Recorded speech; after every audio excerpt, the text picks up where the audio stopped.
سعودی عربیہ میں 1979 20 نومبر کا دن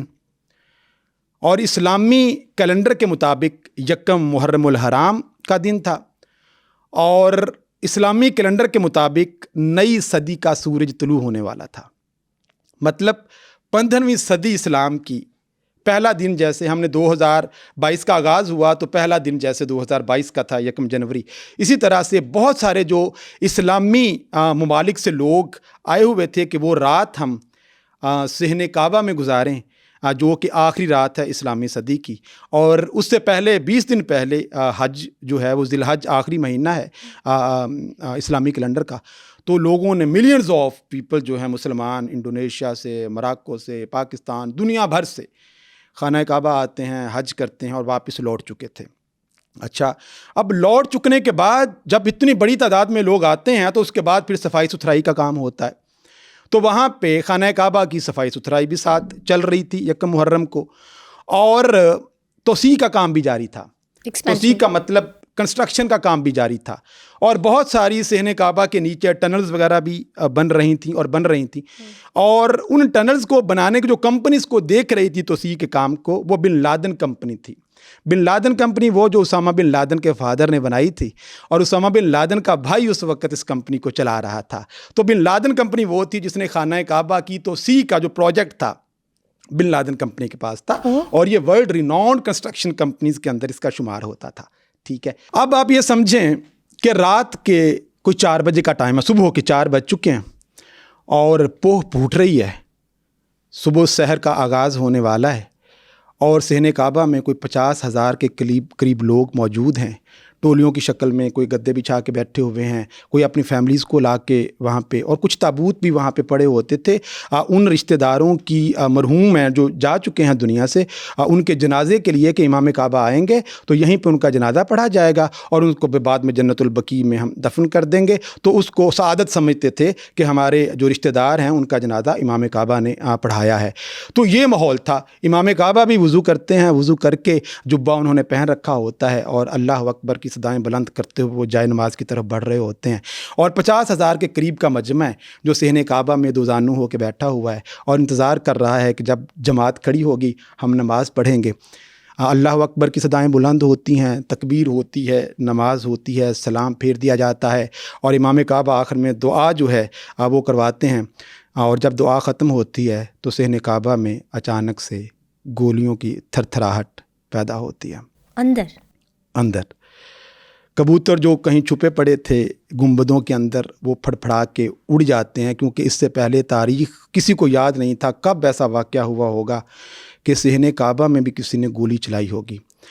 اب جو 50,000 کا مجمع ہے ان میں سے بہت سارے لوگ یہ سمجھ رہے تھے شاید یہ نیا سال ہے اسلام کا، تو کہیں اس کی سیلیبریشن وغیرہ کے لیے فائرنگ ہو رہی ہے۔ کچھ لوگ یہ سمجھ رہے تھے کہ شاید جو رائل فیملی کے گارڈز ہیں، جو محافظ ہیں،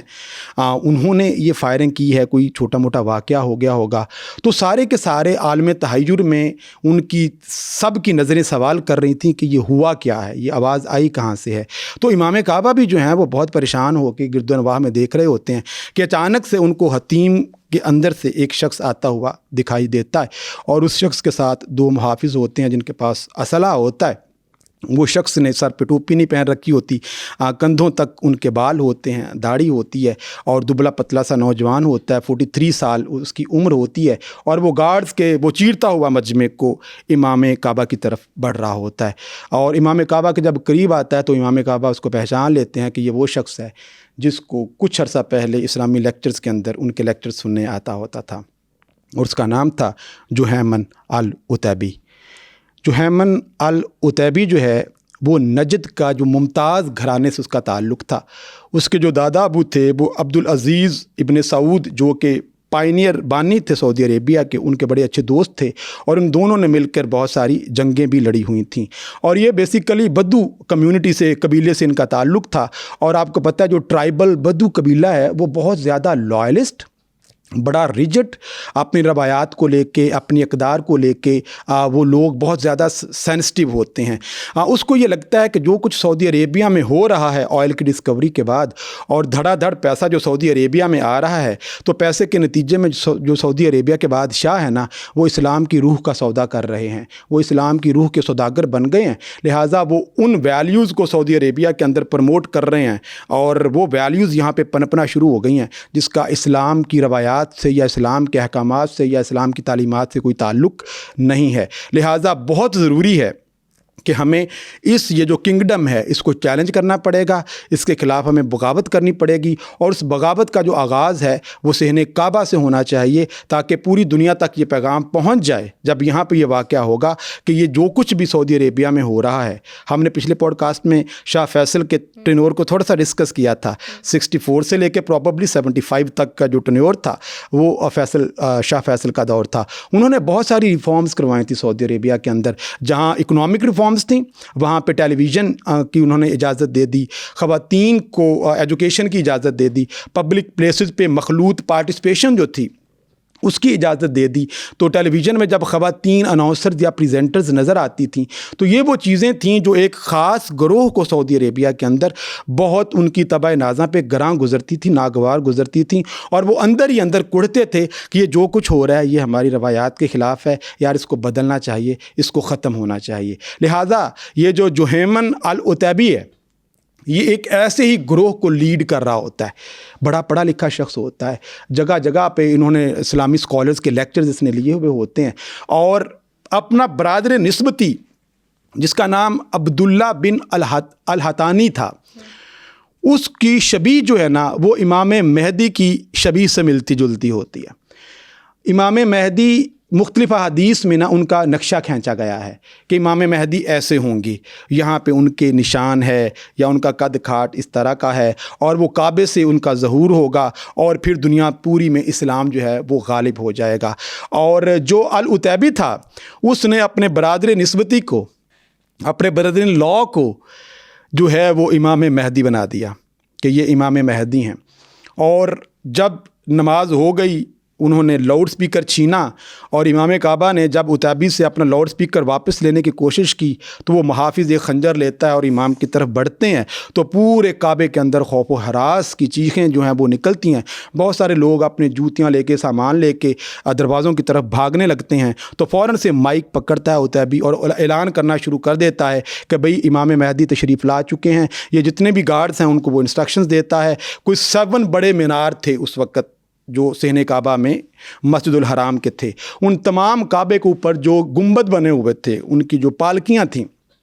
वो गार्ड्स को हुक्म देता है कि यहाँ से कुछ लोगों को साथ ले जाओ, बंदूकें लेके ऊपर गुंबदों पे खड़े हो जाओ और अपनी बंदूकों का रुख सहन की तरफ कर लो कि कोई भी शख्स यहाँ पे अगर कोई ऐसा काम करता है तो आपने उसको गोली मार देनी है। इससे पहले 3-4 गार्ड्स को वो दरवाज़े पे कत्ल कर चुके होते हैं। फिर उनको हुक्म देता है कि जितने भी कोई 51 दरवाजे थे हरम के, तो 51 दरवाज़ों की जो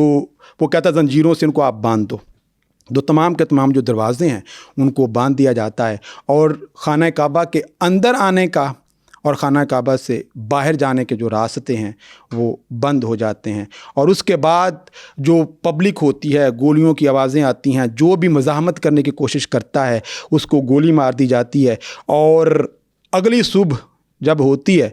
तो उस वक़्त जो सऊदी फैमिली होती है, किंग खालिद उस वक़्त बादशाह थे और वो बड़े अलील थे, उनको बहुत ज़्यादा वो बीमार थे,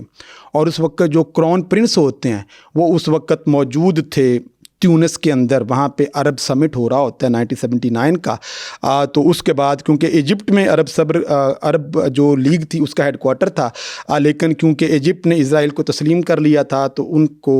उसकी जो अरब लीग से पार्टिसिपेशन ख़त्म कर दी गई और ट्यूनीशिया के अंदर उसका कैपिटल बना दिया गया। तो ट्यूनिस के अंदर वो अरब समिट हो रहा था, तो वो लोग वहाँ पे मौजूद थे, और जो सिक्योरिटी को देखने वाले नेशनल गार्ड्स के जो लोग थे, उनके हेड जो थे वो उस वक़्त मराकश में मौजूद थे। और यहाँ पे प्रिंस सुल्तान था जो कि डिफेंस को देख रहा, हेड ऑफ डिफेंस अफेयर्स के, और साथ में जो किंग खालिद थे वो मौजूद थे। अब इनको कुछ समझ नहीं आ रही कि क्या किया जाए। सबसे पहले जब उनको पता चला कि खाना काबा के अंदर کچھ ہو چکا ہے، نہ تو خانہ کعبہ کے اندر کوئی جا سکتا ہے اور نہ ہی کوئی باہر آ رہا ہے، اور وہاں سے گولیوں کی گڑگڑاہٹ کی آواز آ رہی ہے، تو there is something wrong in within the premises of the Kaaba.